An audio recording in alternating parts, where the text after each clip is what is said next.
ప్రార్థన చేసుకుందామండి.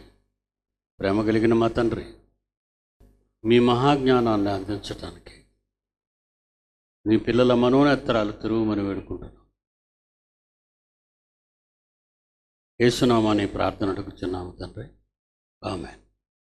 రాత్రి మనం చదువుకున్నామండి రోమీయులకు రాసిన పత్రిక 8వ అధ్యాయం. రోమీయులకు రాసిన పత్రిక 8వ అధ్యాయం. శరీరానుసారులు శరీర విషయముల మీద మనస్సుంతురు, ఆత్మానుసారులు ఆత్మ విషయముల మీద మనస్సుంతురు. శరీరానుసారమైన మనస్సు మరణం, ఆత్మానుసారమైన మనస్సు జీవమును సమాధానమునయున్నది. ఏలయనగా శరీరానుసారమైన మనస్సు దేవునికి విరోధమై ఉన్నది, అది దేవుని ధర్మశాస్త్రమునకు లోబడదు, ఏమాత్రమును లోబడ నేరదు. కాగా శరీర స్వభావము గలవారు దేవుని సంతోషపరచనేరరు. దేవుని ఆత్మ మీలో నివసించి ఉన్న ఎడల మీరు ఆత్మ స్వభావము గలవారే కానీ శరీర స్వభావం గలవారు కారు. ప్రియమైన దేవుని పిల్లలారా, దేవుని తన సంకల్పం మేరకే ఈ అందమైన ఆకారాన్ని దేవుడు మనకిచ్చి ఎంతకాలం నువ్వు జీవించాలి అని కొంతకాలాన్ని నీకు జీవితకాలంగా ఏర్పాటు చేసి ఏ దినమున ఏమేమి చేయాలి అన్నది కూడా మీ గ్రంథంలో లేదా తన గ్రంథంలో ఆయన వ్రాసుకుంటూ ఉన్నట్టు దీని గురించి చాలా దాఖలాలు, సాక్ష్యాలు, రుజువులు అండి బైబిల్లో దేవుడు నిజంగా రాసుకోవటం అంటే మనం డైరీ మెయింటైన్ చేయడం కాదు. మనం డైరీ రాసుకుంటాం కదండి. ఒకసారి దేవుని డైరీలోకి వెళదాం. మన గురించి ఏమంటున్నాడు? 66 పుస్తకాలు ఉన్నాయి. 66 పుస్తకాల్లో దేవుని మనస్సు ఉంది. 66 పుస్తకాల్లో ముల్లోకాల రహస్యాలు ఉన్నాయి. 66 పుస్తకాల్లో మనుషులకు మించిన మహాజ్ఞానం రాయబడింది. ఇదంతా మనకు తెలుసు, ప్రపంచానికి మనం ఇది చెప్పాలి. కనుక ఒకసారి ఆయన డైరీలో మన కోసం ఏం రాసుకున్నాడు అని మరి కీర్తనాకారుడు రాశాడు. కీర్తనల గ్రంథం 139వ అధ్యాయం. కీర్తనల గ్రంథము 139వ అధ్యాయము 16వ వచనం. నేను పిండమునై ఉండగా, మనమట తల్లి గర్భంలో పిండంగా ఉంటాం. అక్కడి నుంచి ఆరంభమైంది అని మనం అనుకుంటామా? అనుకోండి. అసలు ఎక్కడి నుంచి డైరీలో రాసుకున్నాడు అనేది ఈ మధ్యలో కాకుండా మధ్యలోకి తర్వాత ఉందాం, ముందుకు వెళ్ళిపోదామా? ప్రవక్తల గ్రంథాలలోకి వెళదామండి. ఇర్మియా గారు మీకు తెలుసు, పెద్ద ప్రవక్తలలో ఒక ఆయన. ఆ మహానుభావునితో ఏమని రాయించాడో ఇర్మియా గ్రంథం 1వ అధ్యాయము 4వ వచనము. గర్భములో నేను నిన్ను రూపింపక మునిపే. అదండి, జాగ్రత్తగా వినాలి మీరంతా. ఏదో పిల్లకి పెళ్ళిడికి వచ్చింది, పెళ్లి చేసాం, అమ్మాయికి గర్భవతి అయింది, బిడ్డ పుట్టాడు, పేరు పెట్టాము, పెద్దోళ్ళు అయ్యారు, బడిలో పోసాం, బడిలో పెట్టేశాం అని మీరు అనుకుంటున్నారండి. ఇదంతా తప్పుడు అభిప్రాయం మీది. సమాజాన్ని మీదంటే మీరనే కాదండి, ప్రపంచంలో మనిషికి అర్థమైంది ఏంటంటే ఇక్కడి నుంచి అర్థమైంది. ఎక్కడి నుంచి అంటే సగం నుంచి అర్థమైంది. ఏ విషయమైనా మాట్లాడాలంటే ప్రారంభం నుంచి చివరి వరకు తెలిసినవాడే మాట్లాడతాడు. సగం నుంచి తెలిసినవాడు ఏం మాట్లాడతాడు? మన గురించి ముందు నుంచి తెలిసినవాడు మనిషి అనేవాడు ఉన్నాడా? ఎక్కడున్నాడు మనిషి? ప్రకృతి పుట్టకముందు మనిషి లేడు కదా, సృష్టి పుట్టకముందు మనిషి లేడు కదా, దేవుడు ఉన్నాడు. ఆ దేవుడు ఇర్మియాతో చెప్తున్నాడు, మనుషుల మీద ఒక ఇర్మియా గురించి కానీ, ఒక యెషయా గురించి కానీ, ఒక పౌలు గురించి కానీ, ఒక యేసు గురించి కానీ, నీ గురించి కానీ, నా గురించి కానీ, మైదానంలో ఉన్న వారందరినీ గురించి ఏమంటున్నాడు విందాం. గర్భములో నేను నిన్ను రూపింపక మునిపే. అరే నాన్న, అమ్మ కడుపులో నిన్ను రూపింపడం అనేది నేనే చేశాను. అప్పటికి ముందే నిన్ను ఎరిగి తిని నువ్వు నాకు తెలుసు అన్నాడు. ఎలా తెలుసండి? అమ్మ కడుపులోకి రావాలి, నాన్న నుంచి అమ్మ కడుపులోకి రావాలి. నాన్న దగ్గరికి రావాలంటే వాళ్ళ నాన్నలో నుంచి ఈ నాన్న దగ్గరికి రావాలి, తాతలో నుంచి తండ్రికి రావాలి. తాతకి రావాలంటే తాత తండ్రిలో నుంచి తాతలోకి రావాలి. ఆ తాత తండ్రిలోకి రావాలంటే వాళ్ళ ముత్తాత నుంచి రావాలి, ముత్తాత నుంచి తాతలోకి రావాలి, తాత నుంచి నా తండ్రిలోకి రావాలి, తండ్రి నుంచి అమ్మలోకి రావాలి. మా అమ్మలోకి నేను వచ్చాను కదండి. గర్భములో నిన్ను రూపింపక మునిపే నిన్నెరిగి తిని నువ్వు నాకు తెలుసు అన్నాడు. ఎవరినైనా దేవుడు నీకు తెలుసు అంటే తెలియదు అంటారు, కానీ దేవుడికి నువ్వు తెలుసా? ఏమండి ప్రధాని నరేంద్ర మోడీ గారు అంటే అలాగేలాగని మాట్లాడతావు. మోడీకి నువ్వు తెలుసా? మోడీకి నువ్వు ప్రధానమంత్రికి నువ్వు తెలీదు, కానీ దేశంలో ఉన్న వాళ్ళంతా మోడీ గారి గురించి చెప్తారు, తెలుసున్నట్టుగా చెప్తారు. భూమి మీద ఉన్న 750 కోట్ల మంది దేవుని గురించి చెబుతారు, చెడ్డగా కానీ మంచిగా కానీ. కానీ మీకు దేవుడి గురించి తెలుసా? తెలీదని నేను చెప్తాను, అంతేనండి. మీకు ఎవ్వరికీ తెలీదు. ఎందుకంటే మనం పుట్టకముందు ఆయన మన గురించి రాసుకున్నాడు. ఏమని? గర్భములో నిన్ను రూపింపక మునిపే నిన్నెరిగి తిని నువ్వు నాకు తెలుసు అమ్మా, నాన్న నువ్వు నాకు తెలుసు. నీవు గర్భము నుండి బయలుపడక మునిపే. ఇకపోతే తల్లిలో నుంచి తండ్రిలో నుంచి తల్లిలోకి, తల్లిలో నుంచి బయటకు వస్తావు కదా, డేట్ ఆఫ్ బర్త్ అని రాసుకుంటావు. నీవు గర్భము నుండి బయలుపడక మునిపే నేను ప్రతిష్ఠించి తిని. గర్భంలో నుంచి అమ్మ కడుపులో నుంచి కూడా నువ్వు బయటకు రాకముందే నేను ఏం చేశాను తెలుసా? నా పని కోసం ప్రతిష్ఠించేశాను. ఇవే కానండి, మనల్ని కాదనుకుంటున్నారా మీరంతా? అందరి గురించి చెప్పాలెట్టండి, ఒకరి గురించి చెప్తే చాలదా? ఏమంటే అన్నం ఉడికిందో లేదో అన్నం మెతుకులు పిసికెత్తే జావ అయిపోద్ది. ఒక అన్నం మెతుకే పిసకాలి, అన్నం ఉడికిందో లేదో చెప్తారు. ఒకరి గురించి దేవుడు చెప్తున్నాడు అంటే అందరి గురించి చెప్పబడిన మాట.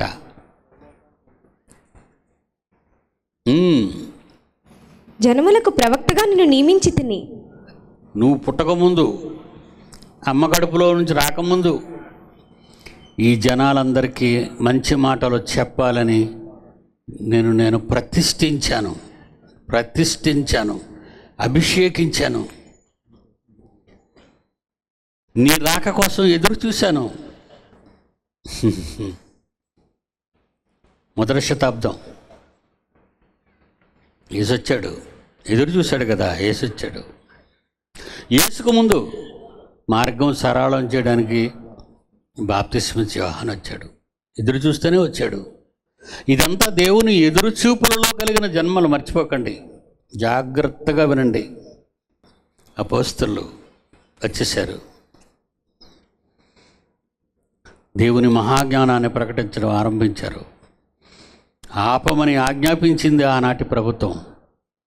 మేము కన్న వాటిని, విన్న వాటిని, చూచిన వాటిని మేము చెప్పకుండా మీరు మమ్మల్ని బంధించలేరు, మేము ఆగం అన్నారు.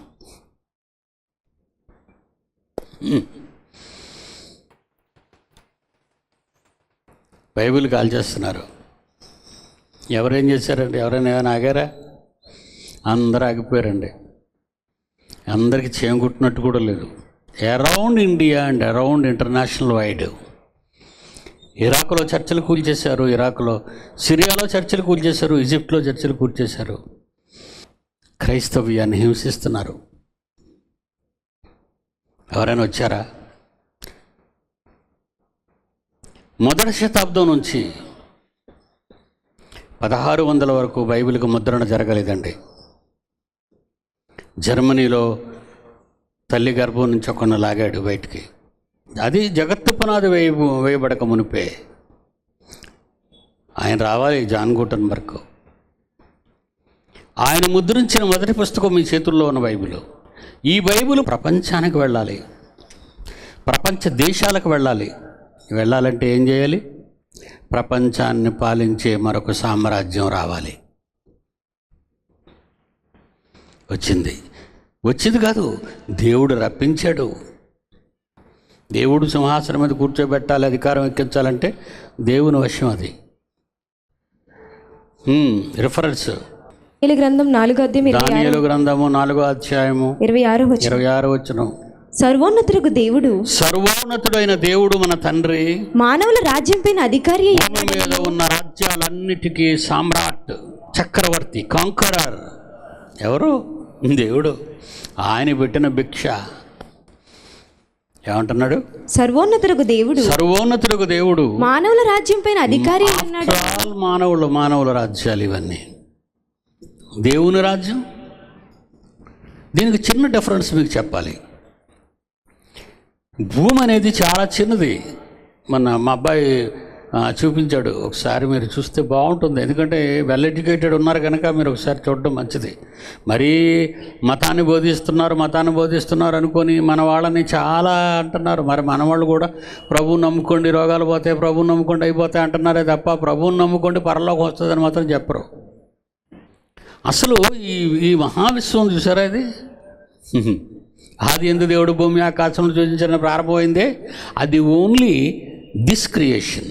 భూమి ఉన్న లోకము, భూమి ఉన్న లోకము, భూలోకం కాదు. నువ్వు ఉన్నదాన్ని నువ్వు భూలోకం అనుకుంటున్నావు.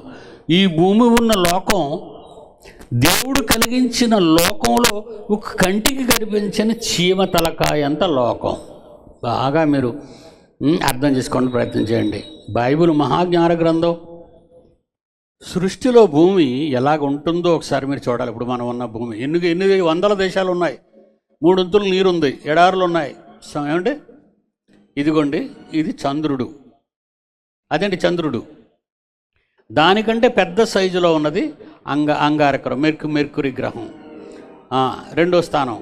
3వ స్థానం అంగారకుడు. చూసారంటే ఆ గ్రహాలన్నీ అలాగ వెళ్తున్నాయి. అలాగా అది ఇదిగోండి మన భూమి వచ్చిందండి. మన భూమి వచ్చి ఇది కదండి. సూర్యునికి 3వ గ్రహం ఉండే మంది. సూర్యునికి 3వ గ్రహం. ఇక్కడి నుంచి కొంచెం వెళదాం. దాని ముందు ఇంకో 2 గ్రహాలు ఉన్నాయి కదండి. మనకి సూర్యుడికి మధ్యన ఒక 2 గ్రహాలు ఉన్నాయి. అది ఎంతో చూడండి. అది బుధుడు శుక్రుడు ఎంత పెద్ద గ్రహాలు ఉన్నాయో చూసారా? చాలా పెద్ద గ్రహాలు కదండి. ఇక సూర్యుడి దగ్గరికి వెళ్ళిపోదామండి. సూర్యుడు చూడండి ఎంత పెద్దదో ఉందో. దిగోండి. ఇప్పుడు మీరు భూమి ఎక్కడ ఉన్నదో చూపించండి. కనిపించటం లేదండి. సైజులో కనిపించటం లేదు. సైజులో కూడా కనిపించటం లేదు. అది ఎక్కడో ఆ గీతలో కలిసిపోయింది వెళ్ళి. ఇక అలా వెళ్ళిపోతామండి మనం. నక్షత్రం తెల్లగా మెరుస్తుందే నక్షత్రం. ఇంక ఇవన్నీ నక్షత్రాలు. ఈ రంగురంగులుగా కనబడుతున్నాయి ఇవన్నీ నక్షత్రాలు. ఆకాశంలో కనబడే నక్షత్రాలండి అవన్నీ. ఇలా భూమి కంటే ఎన్నో కోటాను కోట్ల రెట్లు నక్షత్రాలండి అవన్నీ. ఒక్కొక్క నక్షత్రం సైజులు మీరు చూస్తున్నారు. మీరు చివరికి విశ్వంలోకి వెళితే భూమి ఎంత కనబడుతుందంటే, అలా వెళ్ళిపోయినైనా భూమి ఎంత కనబడుతుందంటే అసలు కనిపిస్తుందా? నక్షత్రాల్లోకి వెళ్ళిపోయామండి మనం అంతా. నక్షత్రాల్లోకి వెళ్ళిపోయాం. అది చూసారండి, అక్కడ ఒక బాణం గుర్తు తీసి చూపిస్తున్నాడు. నక్షత్రాలలో భూమి, అదిగోండి అక్కడ బాణం ఆడిస్తున్నాడు చూసండి. అదండి ఆ చొక్కే మనం ఉన్న భూలోకం అండి. దీన్నే మనం భూలోకం అంటాం. భూలోకం. ఏం భూలోకం? అసలు కనిపించడం లేదా లోకం. ఇక మనమేం కనిపిస్తాం దీని మీద? 750 కోట్ల మంది.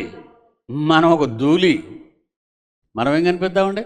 ఇక్కడ ఈ చొక్కలో ఉన్న మనిషిని పట్టుకోలేకపోతున్నామండి. విశ్వాన్ని కలిగించిన దేవుడు కూడా వీడి దగ్గర ఈ చుక్కలాంటి ఎందుకు కనిపించని మనిషి దగ్గర దేవుడు కూడా అల్లాడిపోతున్నాడండి, బాధపడిపోతున్నాడండి మనిషి కోసం. ఏమంటే ఈ చుక్క గురించి ఇవన్నీ చేయాలంటే చెయ్యాలండి మరి. అవును కదా, చేయొద్దంటారా? ఏమండి ఒక కనిపించని చుక్కలాంటిది విశ్వంలో ఉందండి, ఆకాశంలో ఉంది. అది ఆ ఆకాశంలో ఎక్కడ పెట్టాడు దాన్ని? దాన్ని ఏం చేశాడట? బైబిల్ తీద్దాం. అసలు భూమి సృష్టిలో కనిపించడం లేదు. భూమి మీద అమరావతి ఎక్కడ కనిపిస్తుంది? మహావిశ్వం అండి. దీన్ని ఏం చేశాడో తెలుసండి? ఇంత మహావిశ్వానికి అప్పుడప్పుడు ఈ మధ్యకాలంలో కృష్ణా నది మీద కొత్త వంతెన కట్టాడు కదండి. ఒక 20 ఏళ్ళు వెనక్కి వెళ్ళి ఈ వంతెన మీద వెళ్ళి నేను వెళ్ళేటప్పుడల్లా అటుప్రక్క ఇటుప్రక్క అన్ని పొలాలేనండి, పచ్చని పంటలు. ఇప్పుడు పచ్చదనం పోయిండి, అన్నీ అంతస్తుల మేడలండి, అన్ని అంతస్తుల మేడలే. అంటే ఎందుకు అన్నీ అవి తయారైపోతున్నాయి? రాజధాని అయిపోతుందండి ఇది, capital city of the Andhra Pradesh. Andhra రాష్ట్రానికి ముఖ్య పట్టణం అయిపోయింది. ఈ ముఖ్య పట్టణం గురించి నేను ఎందుకు చెప్తున్నానంటే, గవర్నమెంట్ ఎక్కడ ఉంటుంది? ఆంధ్రప్రదేశ్ గవర్నమెంట్ ఎక్కడ ఉంటుంది? ఏమండి ఎక్కడ ఉన్నది? ఆంధ్ర ఎక్కడ? శ్రీకాకుళం, విజయనగరం, విశాఖపట్నం, ఈస్ట్ గోదావరి, పశ్చిమ గోదావరి, కృష్ణా, ఇంకెలా దాటుకొని అక్కడ రాయలసీమ వెళ్ళేంత వరకు అదే కదండి. ఇదంతా కూడా ఆంధ్రప్రదేశ్. దీనంతటికీ ముఖ్య పట్టణం అమరావతి. ఇండియాకు ముఖ్య పట్టణం ఢిల్లీ. అమెరికాకు ముఖ్య పట్టణం వాషింగ్టన్. ఏమండి మరి రష్యాకు ముఖ్య పట్టణం మాస్కో. ఇలాగ ప్రపంచంలో ఉన్న ఎన్ని వందల దేశాలు ఉన్నాయో అన్ని వందల దేశాలకు ఒక ముఖ్య పట్టణం ఉంటుంది. ప్రభుత్వం అక్కడి నుంచే పరిపాలన సాగిస్తుంటుంది. కలెక్టర్లు కానీ, ఐఏఎస్లు కానీ, ఐపీఎస్లు కానీ, గొప్ప గొప్ప వాళ్ళందరూ నాయకులు, నా పెద్ద పెద్ద లీడర్స్, పెద్ద పెద్ద ఎడ్యుకేటెడ్ పీపుల్, అంటే జిల్లాలను పరిపాలించేవాడు కానీ, రాష్ట్రాన్ని పరిపాలించే లీడర్స్ కానీ, మినిస్టర్స్ కానీ, అందరూ కూడా ముఖ్యపట్నం దగ్గర, ముఖ్యపట్నం నుంచి స్టార్ట్ అవుతుంది గవర్నమెంట్ అనేది. మీకు గొప్ప సంగతి చెప్పమంటారు ఈవేళ. మరి ఇంత పెద్ద యూనివర్స్ ఉంది కదండి, విశ్వం కనిపించదు, మన సొక్క కనిపించడం లేదు అందులో. అక్కడ ఉందటండి గవర్నమెంటు. దేవుడు చెప్తాడు, నమ్ముతారా? దేవుడు చెప్తాడండి, నమ్ముతారా? మనుషులకు అది అర్థం కాదండి. తీయండి బైబిల్, యోబు గ్రంథం 38వ అధ్యాయం. అందరూ తీయండి. 38వ అధ్యాయం 33వ వచనం. 33. యోబు గ్రంథం 38వ అధ్యాయం 33వ వచనం. ఆకాశ మండలపు కట్టడలను నీవు ఎరుగుదువా? ఆకాశ మండలంలో రూల్స్ అండ్ రెగ్యులేషన్స్ ఉన్నాయా? మరి లేవా? వన్ వే ట్రాఫిక్లు మందకే వన్ వే ట్రాఫిక్లు ఉన్నాయి. ఈ వంతుని మీద వెళ్తే ఆ వంతుని మీద రావాలి, ఈ పక్క నుంచి వెళ్తే ఆ పక్క నుంచి వెళ్ళకూడదు. ఏం లేవండి? ఒక విజయవాడకే rules and regulations, traffic rules and regulations ఉంటాయి. ఒక ఆంధ్రప్రదేశ్కి ట్రాఫిక్ రూల్స్ అండ్ రెగ్యులేషన్స్ ఉంటాయి. India traffic rules and regulations ఉంటాయి, national wide rules and regulations. ఏమండి ఇప్పుడు ఏ ట్రైన్ ఎక్కడి నుంచి ఎలా స్టేట్ గవర్నమెంట్ నిర్ణయించదండి, సెంట్రల్ గవర్నమెంట్ నిర్ణయిస్తుంది. ఏ ట్రైన్ ఎలా వెళ్ళాలి అది సెంట్రల్ గవర్నమెంట్ ఆధీనంలో ఉంటుంది. మరి సైన్యం ఎప్పుడు యుద్ధానికి వెళ్ళాలి అది సెంట్రల్ గవర్నమెంట్ డిసైడ్ చేయాలండి. అది రూల్స్ అండ్ రెగ్యులేషన్స్. కట్టడలు అంటారు తెలుగులో, దీన్ని ఏమంటారు? కట్టడలు. కట్టడలు అంటే రూల్స్ అండ్ రెగ్యులేషన్స్. ఆకాశ మండలపు కట్టడలు నీవు ఎరుగుదువా? నీకు తెలుసా అని అడుగుతున్నాడు దేవుడు. మనిషిని ప్రశ్నిస్తున్నాడు. చుక్కలాంటి భూమి మీద కనబడని చుక్కలాంటి నిన్ను. బైబిల్ అంటే ఏమనుకున్నాడు ఎంతకాలం మనిషి? మత గ్రంథం అనుకున్నాడండి. బైబిల్ మాట్లాడితే నాసా వాళ్ళకి బుర్రలు పగిలిపోయాయి. ఇండియాలో అంత పెద్ద సైంటిస్ట్ ఎవడు లేడు, అంత మున్సిపాలిటీ గ్యాంగ్ టైపు. ఎందుకు ఇంత కఠినంగా మాట్లాడుతున్నా తెలుసా? That is the power of Bible, the power of word of God. Bible అంటే ప్రతి వాడికి ఆట అయిపోయింది. మత గ్రంథం అంటున్నాడు, మత పుస్తకం అంటున్నాడు. క్రైస్తవ్యం మతం కాదురా, ఈ దేశానికి జీవాన్నిచ్చి వెలుగునిచ్చే దేవుని సైన్యం. ఆకాశమండలపు కట్టడలు నీ వెరుగుదువా? దానికి భూమి మీద గల ప్రభుత్వము, దానికి భూమి మీద గల భూమి మీద గల ప్రభుత్వము. ఇంతకీ యూనివర్సల్ గవర్నమెంట్ ఎక్కడుందట? భూమి మీద. మీరు చదువుతున్నారు కదండి, నేనేం కథలు చెప్పడం లేదు కదా. బొమ్మరిల్లు, కాశీ మజిలీ కథలు, విక్రమార్క కథలు, బొమ్మరిల్లు, బేతాల కథలు, మీరు బైబిల్ చదువుతున్నారు కదా.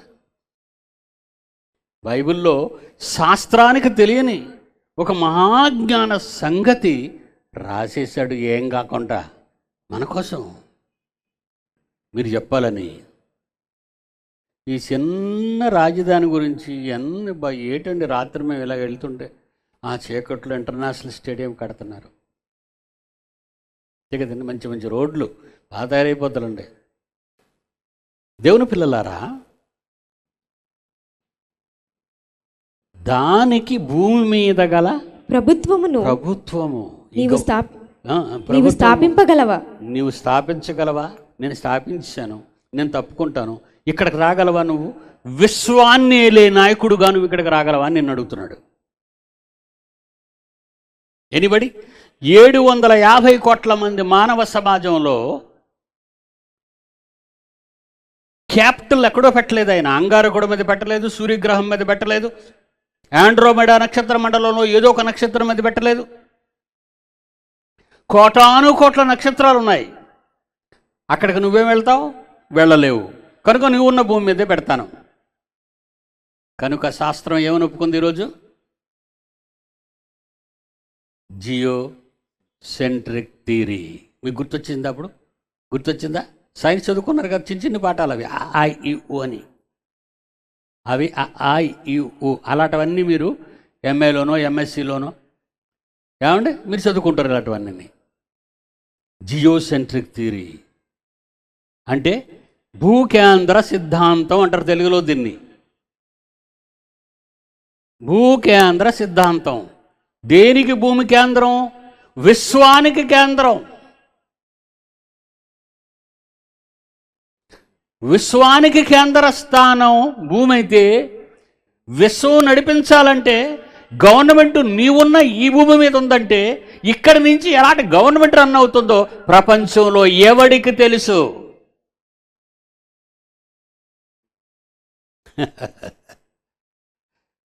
ఏమండి మెదడు కరుగుతుందా? కరగనవ్వకండి, ఒక్కసారి బిగబెట్టాడు దాన్ని. ఎవరో విశ్వాన్ని నడిపించటానికి భూమి మీద అధికారాన్ని ఇచ్చాడు. యేసుప్రభు ఒకసారి భూమి మీదకి వచ్చారు, మనందరికీ తెలుసు. చెండాడేసరి కదండి, ఎన్ని అవమానాలు, ఎన్ని తప్పుడు మాటలు, ఎన్ని కొరడా దెబ్బలు, ఎన్ని చెంప దెబ్బలు. ఏమంటే ముళ్ళ కిరీటం, పక్కలో బల్లెపోటు, కాళ్ళు చేతులకు శీల్లో బిగించారు. రాక్షస మానవ ఏమంటే మత ఛాందస్సవాద జాతి, యూద జాతి. ఏమై రైట్? ఈరోజు మంచి మిత్రులు, మంచి ప్రియులు, అన్నదమ్ములు మనకి హైందవ సోదరులంతా. I love them, they are all our brothers and sisters. అంతమంది హైందవ సోదరులు ఉత్తములై మనతో కలిసి బ్రతుకుతూ ఉన్న ఈ కాలంలో ఉగ్రవాదులు, వాళ్ళలోనే మత ఛాందస్యవాదులు పుట్టారు. క్రైస్తవ్యానికి హైందవ సోదరులకి మధ్య విభేదాలను కలిగించి అలజడి సృష్టిస్తున్నారు. ఈ కాలంలో క్రైస్తవుడు అయిన నీకు ఎంత పరిజ్ఞానం ఉండాలో తెలుసా? విశ్వానికి కేంద్రస్థానమైన భూమి మీద నడిపించే నాయకుడిగా నిన్ను పుట్టించాడు. ఇది నువ్వు నీ తల్లి గర్భం నుండి రావడానికి గల కారణం. అవన్నీ ఎవరు చెప్పారు మనకి చిన్నప్పటి నుంచి?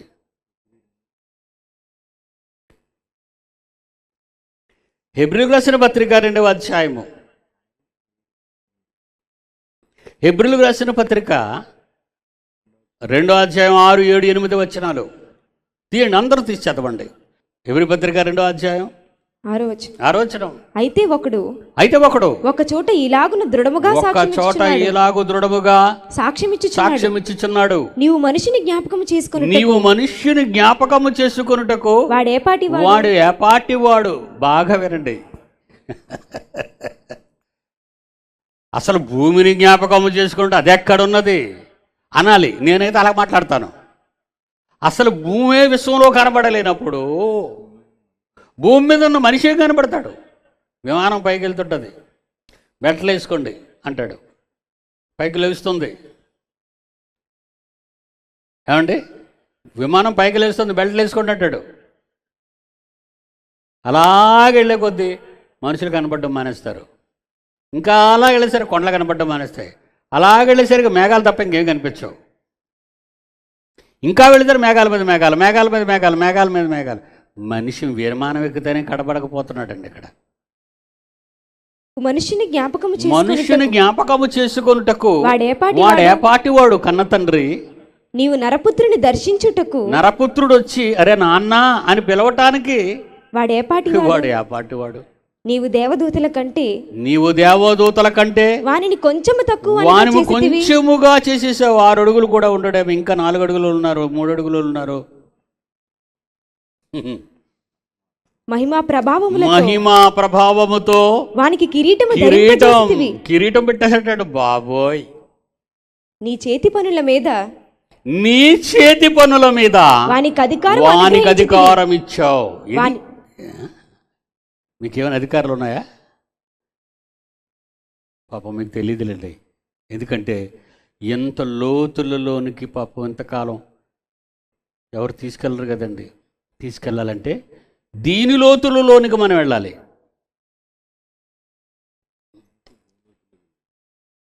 ఈరోజు మనిషి ఏం చేస్తున్నాడు? భూమి లోతుల్లోకి వెళ్తాడు. ఇనుము దొరుకుతుందా, బంగారం దొరుకుతుంది, ఎవరికి అమ్మేసుకుందామని చెప్తున్నాడు దేవుడు. నీవు మనుష్యుని జ్ఞాపకం చేసుకున్నట్టుకు వాడు ఏపాటివాడు. నీవు నరపుత్రుని దర్శించుటకు వాడు ఏపాటివాడు. నీవు దేవదూతల కంటే వానిని కొంచెము తక్కువ వానిగా ఈ మనిషిని చేశావు. మహిమా ప్రభావములతో వానికి కిరీటం పెట్టేశావు. పరిపాలించు విశ్వాన్ని. నీ చేతి పనుల మీద ఏటండి పొంగిపోతున్నానండి ఈ మాటలు వింటుంటే. నేనే పొంగిపోతున్నాను, నేనే మాట్లాడుకొని. మీకు బాధ వస్తుందా, వేడికి వస్తుందా? బాబు, ఈ కనబడిన అధికారాన్ని మాకెందుకు ఇచ్చేస్తున్నారు అని అనుకుంటున్నారా? మహిమా ప్రభావములతో వాని నెత్తి మీద కిరీటం పెట్టావు. నీ చేతి పనుల మీద వానికి అధికారం అనుగ్రహించి భూమి కలుగుగాక, సూర్యచంద్ర నక్షత్రములు కలుగుగాక. అబ్బో, విశ్వం అంతటిని మాట చేత కలిగించిన మహాదేవుడైన మనకన్న తండ్రి కంటికి కనిపించని గ్రహంలో దానికి విశ్వం మీద పెత్తనాన్ని, రూల్స్ అండ్ రెగ్యులేషన్ క్యాపిటల్గా భూమిని పెట్టి ఆ క్యాపిటల్ సిటీలో నిన్ను రారాజుగా చేశాడే. నువ్వు క్రైస్తవుడిని అనుకుంటున్నావా? దళిత క్రైస్తవుడిని అనుకుంటున్నావా? అంటరాని వాడిని అనుకుంటున్నావా? ఏ పార్టీ వాడిని అనుకుంటున్నావా? మట్టి వంటి వాడనో ఇంకేదేనో వంటి వాడు అనుకుంటున్నావా? ఇంత అధికారాన్ని దేవుడు నీకు ఇచ్చాడే. ఎప్పుడైనా ఇంత అధికారం నీ మీద ఉందని ఆలోచించావా బిడ్డ? 1 పేతురు 2:9 అయితే మీరు చీకటిలో నుండి ఆశ్చర్యకరమైన తన వెలుగులోనికి పిలిచిన వాని గుణాతిశయములను నీ తండ్రి అయిన దేవుడివి యేసుక్రీస్తు గుణాతిశయములను ప్రచురము చేయుటకై ఏర్పరచబడిన వంశమునిది. నీ వంశం ఏదనుకుంటున్నావు? దేవుళ్ళ వంశం, రాజుల వంశాలు ఉన్నాయి భూమి మీద, అంతేనా? జమీందారుల వంశాలు ఉన్నాయి భూమి మీద. దేవుని వంశం మీరే. దేవుని అంశం మీరు, దేవుని వంశం మీరు, విశ్వ చక్రవర్తులు మీరు, విశ్వానికి రారాజులు మీరు. ఏమనుకుంటున్నారు? ఈ స్థానాన్ని దేవుడు మీకు కల్పించాడు. ఎవరో తెలుసా? పరలోకమందును భూమి మీదను నాకు సర్వాధికారం ఇవ్వబడి ఉన్నది. నీకుంది ప్రభువా, మరి మాకేది? ప్రకటన గ్రంథం 2వ అధ్యాయము. నీకుంది ప్రభువా, మాకేదంటావా? చెప్తున్నాడు చూడండి. ప్రకటన గ్రంథము 2వ అధ్యాయము 10వ వచనము. ఇదిగో మీరు శోధింపబడినట్లు అపవాది మీలో కొందరిని చెరలో వేయింపబోచున్నాడు. 10 దినములు శ్రమ కలుగును. మరణము వరకు నమ్మకముగా ఉండు. నేను నీకు జీవ కిరీటాన్ని ఇస్తాను. 3వ అధ్యాయం సింహాసనాన్ని ఇప్పుడు కిరీటం. 3వ అధ్యాయం 21వ వచనం. నేను జయించాను, నా తండ్రితో కూడా ఆ సింహాసనం మీద కూర్చున్నాను. మీరు జయిస్తే ఈ లోకంలో నాతో కూడా నా సింహాసనం, నీ తండ్రి సింహాసనం మీద నేను కూర్చున్నాను. అదే సింహాసనం మీద కూర్చుండనిచ్చుదును. చెప్పండి, ఇప్పుడు ఎవరు చక్రవర్తులు? ఎప్పుడైనా మీకు ఇంత భాగ్యాన్ని దేవుడిచ్చాడని ఎప్పుడైనా అనుకున్నారా మీరు? అస్సలు అక్కడికి వెళ్ళారా మీరు? ఈరోజు అధికారం మీ చేతిలో ఉంది. ఏర్పరచబడిన వంశము. 1 పేతురు 2వ అధ్యాయం. రాజులైన యాజక సమూహము. రాజులైన యాజక సమూహము. దేవుని సొత్తు, నా సొత్తురా మీరు, నీవు నా సొత్తురా. రాజ్యాంగం 66 పుస్తకాలతో కూడిన మహాగ్రంథం. దీనిలో ఏది ఒకటి తీయడానికి వీల్లేదు, ఒకటి కలపడానికి వీల్లేదు. తప్పు చేసేవాడెవడైనా ఈ జడ్జిమెంట్ కింద తెగిపోతాడు. ఎందుకంటే ఇప్పుడు జడ్జిమెంట్ ఈ లోకానికి ఇస్తున్నాం. యోహాను సువార్త 12:31 అందరూ తీయాలి బైబిల్. యోహాను సువార్త 12:31. ఇప్పుడు ఈ లోకమునకు తీర్పు జరుగుచున్నది. ఎవరు చేస్తున్నారు తీర్పు? ఏది? ఇక్కడ బిల్డింగే లేదు వీళ్ళకి అనుకుంటున్నారా మీరు? మీరు కనబడే వాటిని చూస్తున్నారు. కనబడని అత్యున్నతమైన న్యాయస్థానం నాకు కనబడుతుంది, మాకు కనబడుతుంది. కనబడిన రాజ్యాంగం, universal constitution, the holy Bible, that is the universal constitution, that is the universal law, penal code, universal penal code. ఇది దేవుని న్యాయ చట్టం, ఇది దేవుని రాజ్యాంగం. ఈ ప్రపంచానికి తీర్పు జరుగుచున్నది. ఎవరండి? ఎక్కడైనా ఏ చెట్టు కింద పెట్టుకున్నాడా ఆయన కూర్చొని తీర్పు తీర్చడానికి? కొరింథీయులకు రాసిన మొదటి పత్రిక 6వ అధ్యాయం తీసి చూడాలి మీరు. 6వ అధ్యాయం 2వ వచనం. కొరింథీయులకు రాసిన మొదటి పత్రిక 6వ అధ్యాయం 2వ వచనం. పరిశుద్ధులు లోకమునకు తీర్పు తీర్చుదురు. ఎవరా పరిశుద్ధులు? క్రీస్తు రక్తము చేత కడుగబడిన పరిశుద్ధులు. పరిశుద్ధులు లోకమునకు తీర్పు తీర్చుదురు. లోకమునకు తీర్పు తీర్చు.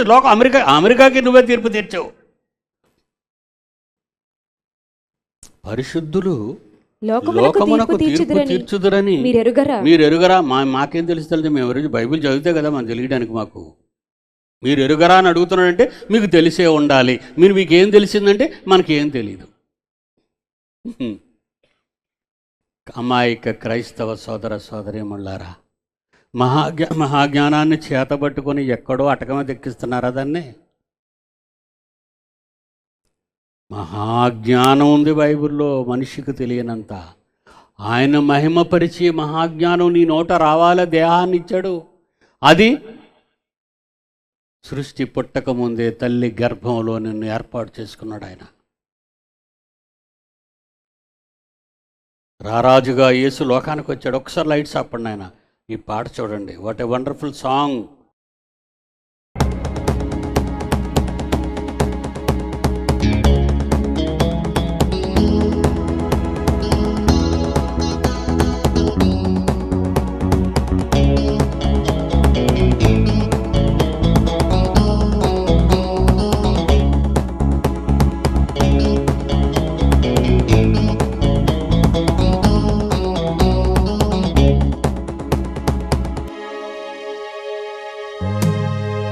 విశ్వానికి రారాజుగా చేశాడు నిన్ను నరునిగా.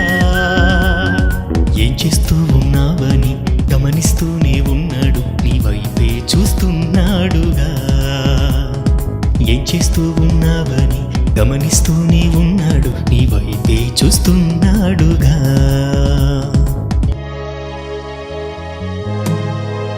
విశ్వానికి రారాజుగా చేశాడు నిన్ను నరునిగా. ఏం చేస్తూ ఉన్నావని గమనిస్తూనే ఉన్నాడు, నీ వైపే చూస్తున్నాడుగా. ఏం చేస్తూ ఉన్నావని గమనిస్తూనే ఉన్నాడు, నీ వైపే చూస్తున్నాడుగా. నీ వైపే చూస్తున్నాడుగా.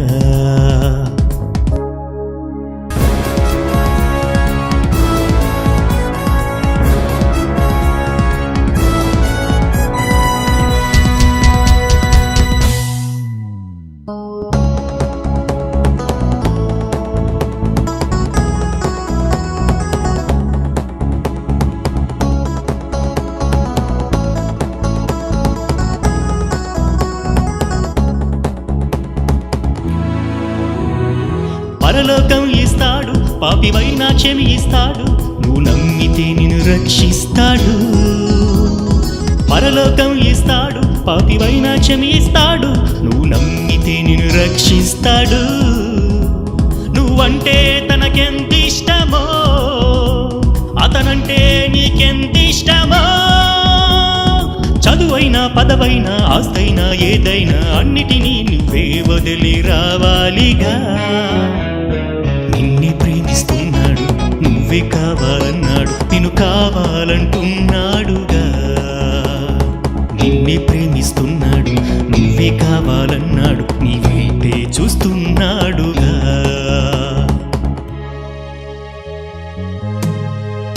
విశ్వానికి రారాజుగా చేశాడు నిన్ను నరునిగా. ఏం చేస్తూ ఉన్నావని గమనిస్తూనే ఉన్నాడు, నీ వైపే చూస్తున్నాడుగా. ఏం చేస్తూ ఉన్నావని గమనిస్తూనే ఉన్నాడు, నీ వైపే చూస్తున్నాడుగా. నీ వైపే చూస్తున్నాడుగా. నీ వైపే చూస్తున్నాడుగా.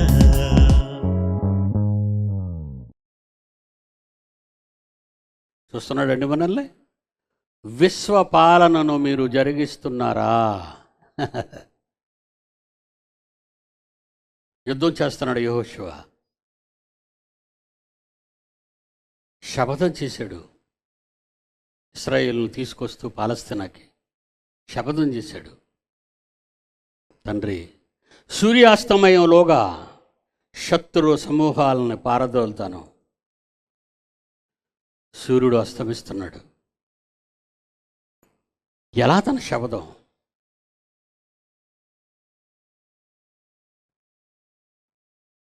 తను ఒక చక్రవర్తిగా గుర్తుకొచ్చేసింది.